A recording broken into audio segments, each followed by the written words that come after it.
Com o advento da penicilina e os antibióticos, o ser humano se acostumou a ter uma solução para tudo. Mas até onde vai a eficácia desses remédios? Com um crescente número de pessoas se automedicando, o que se tem é um quadro cada vez maior de bactérias resistentes aos medicamentos. O biomédico e mestrando Wilker Menezes nos explica melhor o porquê e como isso ocorre. Depois do advento da penicilina, mas por início do século, foi um grande boom no meio científico, porque os derivados desse composto são basicamente a grande maioria dos antibióticos que a gente conhece hoje em dia. Dentre esses antibióticos, existem aqueles que a gente chama de antibióticos de amplo espectro. O que é isso? São os antibióticos que eles são eficientes em inibir o crescimento de vários tipos de bactérias. Foram grandes coringas, assim, porque são antibióticos baratos, hoje em dia são simples de serem conseguidos e são muito eficientes. Só que isso levou a um uso indiscriminado desse tipo de composto. E uma das grandes características dos micro-organismos, de uma forma geral, é a capacidade de se adaptar, é a capacidade de reconhecer o que tem no meio, o que tem de errado, o que tem de agressivo e se adaptar àquilo. Então, somando esses dois fatores, de fato a gente chega no quadro que nós nos encontramos hoje, que é um alto número de bactérias e de fungos e de micro-organismos resistentes aos antibióticos por conta, principalmente, desse uso indiscriminado. A olho nu não conseguimos ver, mas as bactérias estão presentes no nosso dia a dia. Visitamos a casa da Daniela Reis, uma das apresentadoras da BitScience, para investigar que tipo de bactérias existem no ambiente doméstico. Nosso objetivo aqui, na casa dela, é primeiro mostrar que as bactérias estão mais próximas de nós do que a gente imagina. Como que a gente vai demonstrar isso? A gente vai utilizar alguns componentes, alguns materiais que a gente utiliza muito em laboratório.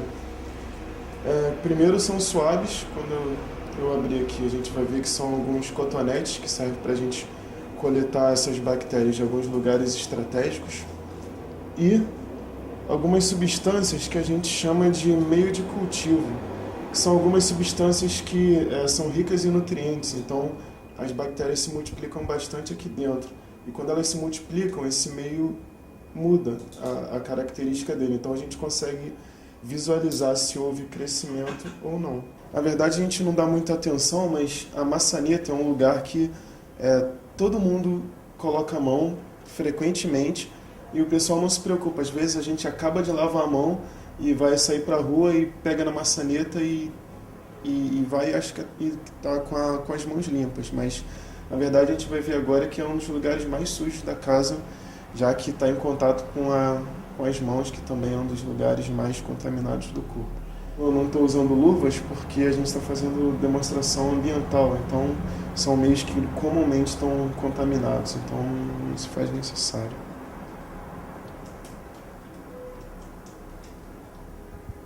Então, esse aqui é o suave, é um cotonete, uma fibra de algodão que a gente usa para fazer a captação de bactérias. Então, vou só passar aqui. Vocês vão ver como só isso daqui é o suficiente. E coloco aqui no meio. Esse material vai para o laboratório, ele vai ficar incubado e depois de um tempo a gente vai ver os resultados. Então agora vamos para o próximo lugar. Qual vai ser, Dani? Agora eu vou levar vocês para a cozinha. Então vamos lá. Então, como a cozinha é um lugar que a gente está muito em contato com alimentos, um lugar interessante é o próprio botão do fogão, que a gente está sempre manuseando e em seguida a gente está com as mãos sobre os alimentos.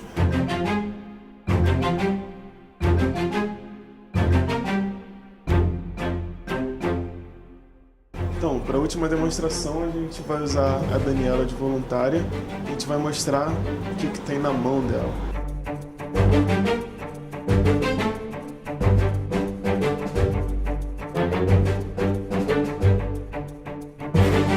Então, Dani, tá aqui a amostra da sua mão agora, só que eu quero propor uma outra coisa. A gente vai no banheiro, você vai lavar as suas mãos com sabão E a gente vai ver que mesmo assim vai haver crescimento de bactérias ali, tá bom? Lava uma mão, lava outra, mão, lava uma, lava outra, mão, lava uma. A doença vai embora junto com a sujeira. Verme, bactéria, manda embora embaixo da torneira. Água uma. Obrigada, então, Dani, por receber o pessoal aqui. Obrigado, Dani. Agora essas amostras vão para o laboratório e vamos ver o que dá. Terça, quarta, quinta e sexta. Então, Wilker, nós fomos lá na casa da Daniela, colhemos as amostras e agora você vai dizer aqui o resultado, certo? Certo. Então, nós tivemos resultados bem interessantes, na verdade, e a gente conseguiu mostrar muito bem o que era o nosso objetivo.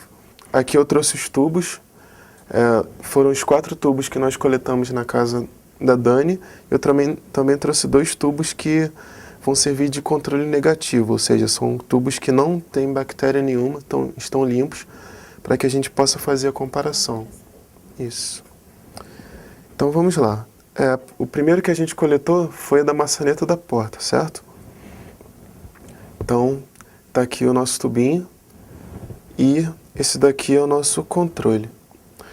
Então, a gente consegue observar que aqui onde houve crescimento, o meio está mais turvo.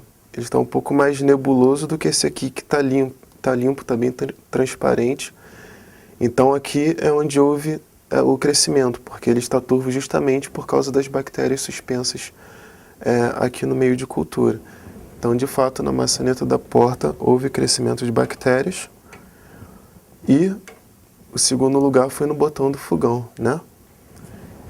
Que também, da mesma forma, esse aqui está mais turvo do que esse daqui, que mostra que também houve crescimento de bactérias aqui no botão do fogão. Mas são bactérias normais mesmo do ambiente, não são nada assim.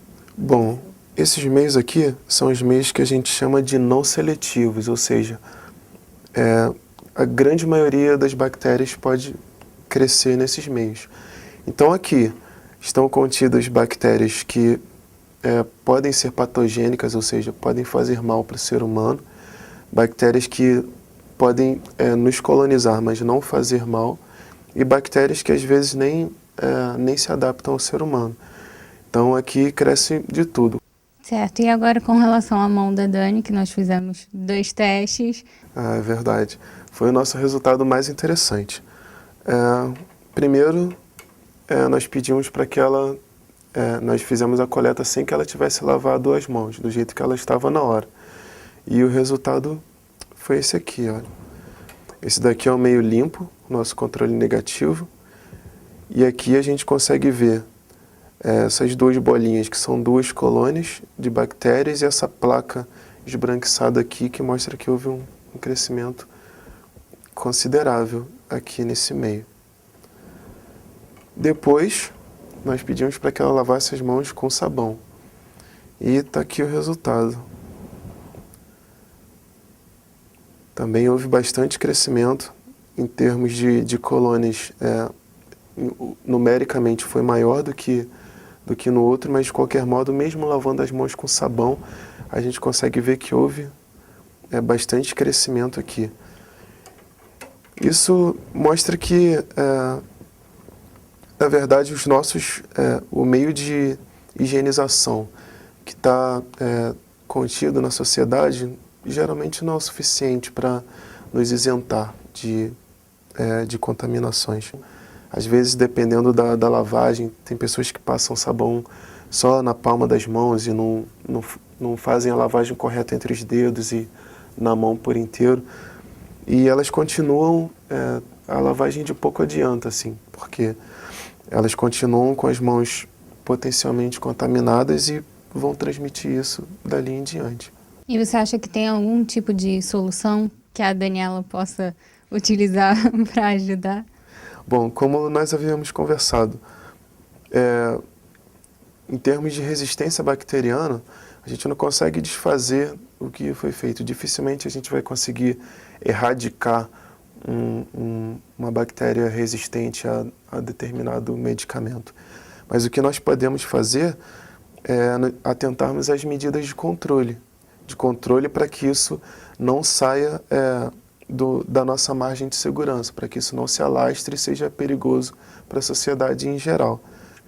Então, em primeiro lugar, são a manutenção de boas condições de higiene, atenção para essas condições de higiene, do lavar das mãos, no lidar com alimentos, nas nossas tarefas cotidianas. Isso é necessário não só para a população, mas também para o pessoal da área da saúde, os próprios médicos, os enfermeiros, porque isso daqui são bactérias presentes em mãos lavadas com sabão.